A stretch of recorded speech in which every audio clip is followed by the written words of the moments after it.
జరగబోయే ఆరాధనలో కూడా అలాగే చేయాలి ప్రయాణం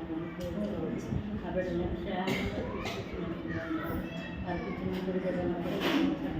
అలాగే ఆనందరావు గారిని అలా ఇద్దరు కుమారులు ఇద్దరు కుమార్తెలు మనవాళ్ళు ఇచ్చేవారు మనవరాలను చెప్పారు దేవాలయం బిడ్డలనైనా బ్రొక్క కొరకు ఎంతో లేదులు పడ్డారు బ్రొక్క అయా ఇచ్చేవి దేవాలయం ఆ బిడ్డనైనా చెప్తున్నారు అయా అప్పుల్లో పాపంలో ఉన్న తీర్చే దేవుడు నాయన గొప్ప దేవాలయం పొందనాడు బతుకుమారుడు కూడా జీవించండి ఆనందరాన్ని అయా నాయన శాఖని జీవితాన్ని వారు చేసే ప్రతి పనిలో వెనక నడిపించండి అయా డ్రైవింగ్ చేసినప్పుడు అందరూ నీ కాపుదలను బాగా కుమారుడు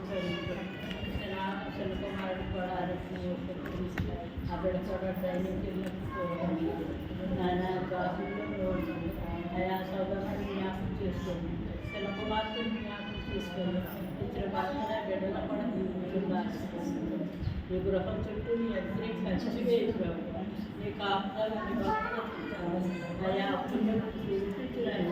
అయ్యా కట్టుకుని ఆయన అప్పు చేసి కట్టుకున్న ఆ రుణాలను తీర్చే కుమారుడు మార్చిన ఆయన శోధించినందుకు అలాగే నాయన ఇదిగో నాయన ఆనందరావు గారిని అయా ఆనందరావు గారిని నాయన పిలిచి చిన్నప్పారావు గారు నాయన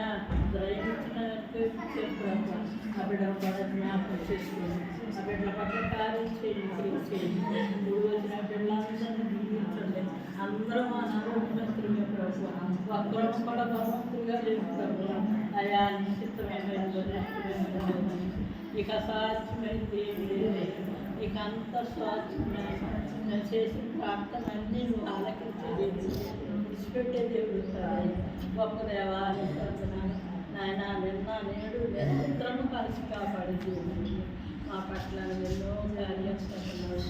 ఎక్కడెక్కడైతే గృహంలో తీసుకుంటారు ఆ బిడ్డలందరినీ పంపించి ఆశీర్వదించి జీవితకరంగా ఉంచమని యేసు నామమున అడుగుతున్నాను.